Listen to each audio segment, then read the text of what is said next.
I hate you, Greg.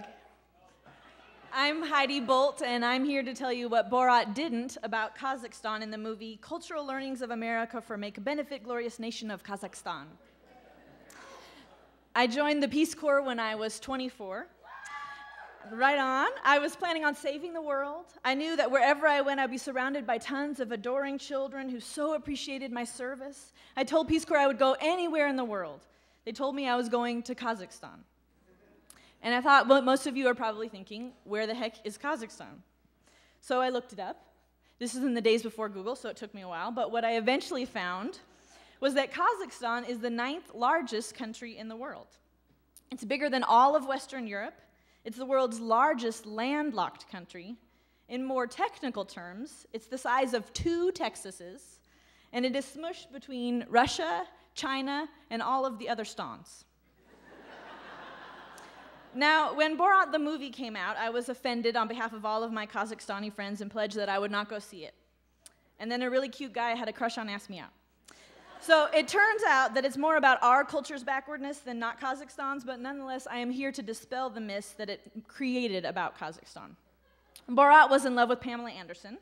Turns out you don't have to be nearly as well endowed as Pam here to be the object of desire in Kazakhstan.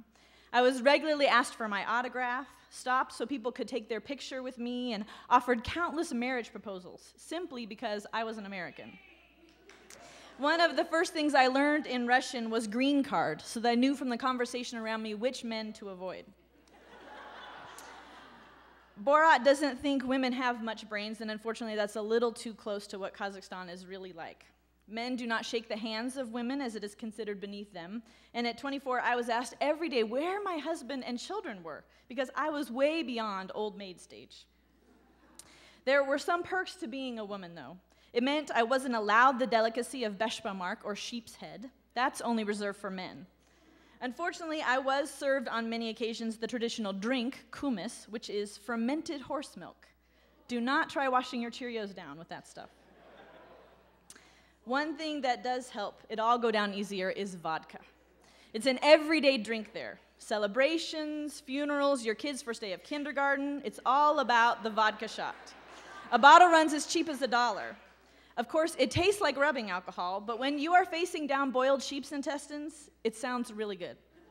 Now, I know you're all thinking, I'm joining the Peace Corps. You can get trashed every day on the government's dime. And that's true. But unfortunately, you also encounter this. Alcoholism is rampant there, and it was not uncommon to be accosted by a drunk person at 9 in the morning on my way to work. Being attacked by drunk dudes every day gets old in a hurry. While Kazakhstan doesn't have the running of the Jews like in Borat's film, their national pastime is only slightly less disgusting. Cockbar, or goat polo, involves a no-holds-barred attempt at getting the goat carcass, which they've beheaded and stuffed with sand, into the other team's goal. These are toilets in Kazakhstan. Most of them are traditional squatters. I carried toilet paper with me wherever I went because in addition to this loveliness, newspapers, books, and leaves were considered acceptable forms of bathroom tissue. Borat portrays Kazakhstan as a mostly backwards farm kind of a place. Actually, agriculture is only 10% of their GDP. Most of their money comes from oil and gas. And the government's millions from oil and gas makes for some really beautiful buildings.